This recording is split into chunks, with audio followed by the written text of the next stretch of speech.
Et Jésus connut tour à tour les journées brûlantes du désert et ces nuits de froid et de solitude. Bonjour à toutes et à tous. Chaleur, froid, mais aussi bêtes féroces. Les plus forts dévorant les plus faibles, c'est la loi de la nature, c'est ce que nous allons entendre dans ce 26e désert.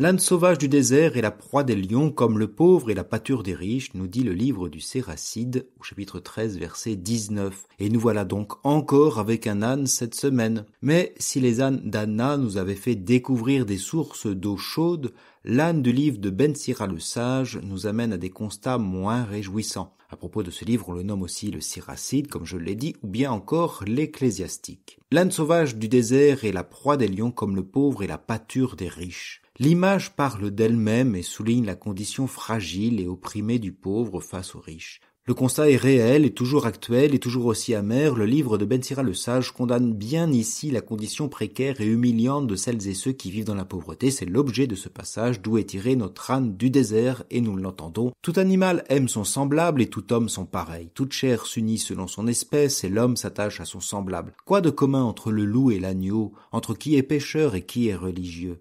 Quelle paix possible entre la hyène et le chien?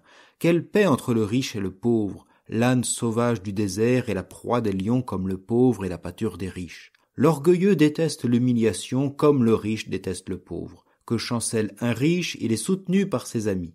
Que tombe un pauvre, il est repoussé par les siens. Quand le riche fait un faux pas, il trouve toujours beaucoup d'appui. S'il dit des sottises, on lui donne raison. Mais quand un petit trébuche, on lui fait des reproches. Même s'il a des choses sensées à dire, on ne lui en donne pas l'occasion. Quand le riche prend la parole, tous font silence et portent son discours au nu. Si le pauvre veut s'exprimer, on demande « qui est-ce ?» et s'il bute sur un mot, on l'enfonce. La richesse est bonne tant qu'elle est sans péché. La pauvreté est un mal, au dire de l'impie. Le cœur de l'homme modèle son visage, soit en bien, soit en mal. À cœur content, joyeux visage, mais pour forger des proverbes, on s'épuise à réfléchir. Voilà, c'est un passage tiré donc du livre du Séracide au chapitre 13, les versets 15 à 26. Et avec ces versets, la description de la pauvreté est bien pire que l'on pouvait le supposer. Il n'est pas seulement question de différence de revenus, de conditions précaires face au luxe, mais surtout d'un statut social méprisé qu'est celui du pauvre. Une condition qui, au dire de l'auteur, ne permet aucune solidarité. Que tombe un pauvre, il est repoussé par les siens. Avec la figure du riche et du pauvre, l'auteur fait appel à d'autres attitudes que sont l'orgueil, la mondanité, la flatterie du côté du riche, et de l'autre le mépris, les moqueries, l'isolement, autrement dit le désert. Et ce désert-là est sec, aride, habité par des ânes sauvages que des lions viennent dévorer. Dans ce second siècle avant Jésus-Christ, l'auteur jérusalémite pose ce constat: l'acquisition des richesses se fait au détriment des plus fragiles, l'orgueil des riches abaisse les pauvres. Et ce n'est pas nouveau, même pour son époque. Le prophète Amos, 5 siècles plus tôt, voyait naître parmi le peuple de l'Alliance une nouvelle classe sociale qui avait su profiter d'un développement économique de la région, mais au détriment d'une population indigente. Il disait « Écoutez ceci, vous qui écrasez le malheureux pour anéantir les humbles du pays, car vous dites « Nous allons diminuer les mesures, augmenter les prix et fausser les balances, nous pourrons acheter le faible pour un peu d'argent, le malheureux pour une paire de sandales, nous vendrons jusqu'au déchet du froment. » On pourrait retrouver les mêmes constats dans bien des livres de la Bible jusqu'au Nouveau Testament, avec la parabole par exemple du riche et du pauvre Lazare. Devant son portail, disait saint Luc au chapitre 16, gisait un pauvre nommé Lazare qui était couvert d'ulcères. Il aurait bien voulu se rassasier de ce qui tombait de la table du riche, mais les chiens, eux, venaient lécher ses ulcères.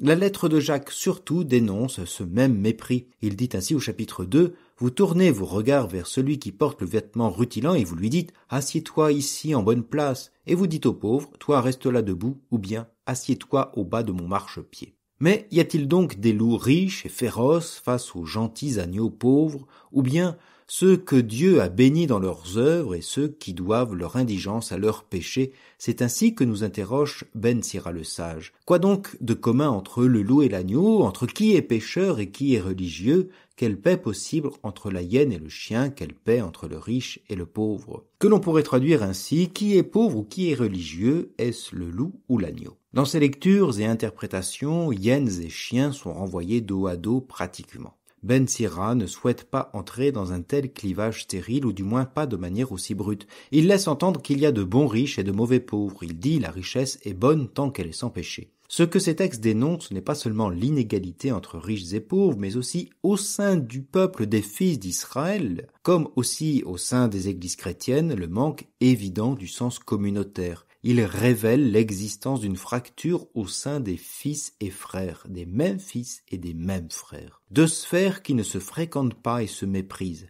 Lions et ânes sauvages ne sont pas sur une terre fertile, mais vivent dans un désert d'humanité, où les uns dévorent les autres. Sous forme d'interrogation, Ben Sira le sage entend les amener sur une autre terre. La mention de la piété et du péché donne ici une dimension théologale à son discours. L'œuvre de réconciliation doit venir ainsi de la foi. Mais quelle paix possible, dit-il. La question est répétée 2 fois d'ailleurs. Il ne s'agit plus uniquement du partage équitable et obligé ou bien de charité souvent condescendante, mais de paix. Derrière ce mot, Ben Sira le sage désigne la volonté divine d'un bonheur pour l'ensemble de son peuple. Il dira ainsi au chapitre 50, « Et maintenant bénissez le Dieu de l'univers, partout il fait de grandes choses, qu'il nous accorde la joie du cœur, que la paix règne en Israël aujourd'hui et pour toujours. » Isaïe lui-même regardait cette paix avec l'annonce du Messie en usant du même vocabulaire animalier que notre verset. Il disait « Le loup habitera avec l'agneau, le léopard se couchera près du chevreau, le veau et le lionceau seront nourris ensemble. Le lion comme le bœuf mangera du fourrage, le nourrisson s'amusera sur le nid du cobra,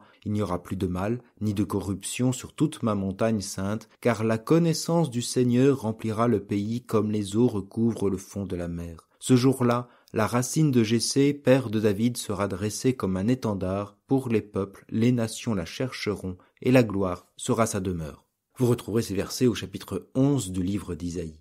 Ben Sira, comme Isaïe, ne cherche pas à éliminer le loup ou l'agneau, le chien et la hyène, mais il les déplace depuis le désert vers le Seigneur. Ce déplacement suggère une conversion de tous. Le cœur sec du riche méprisant et celui du pauvre humilié sont appelés au bonheur. Il disait, le cœur de l'homme modèle son visage, soit en bien, soit en mal, à cœur content, joyeux visage. Ce cœur-là, ce bon cœur, est celui de la foi vécue dans la charité. La foi en ce Dieu qui a fait sortir les fils d'Israël hors de la servitude d'Égypte et qui nous dit « Tu n'exploiteras pas l'immigré, tu ne l'opprimeras pas, car vous étiez vous-même des immigrés au pays d'Égypte, vous n'accablerez pas la veuve et l'orphelin, disait-il en Exode 22.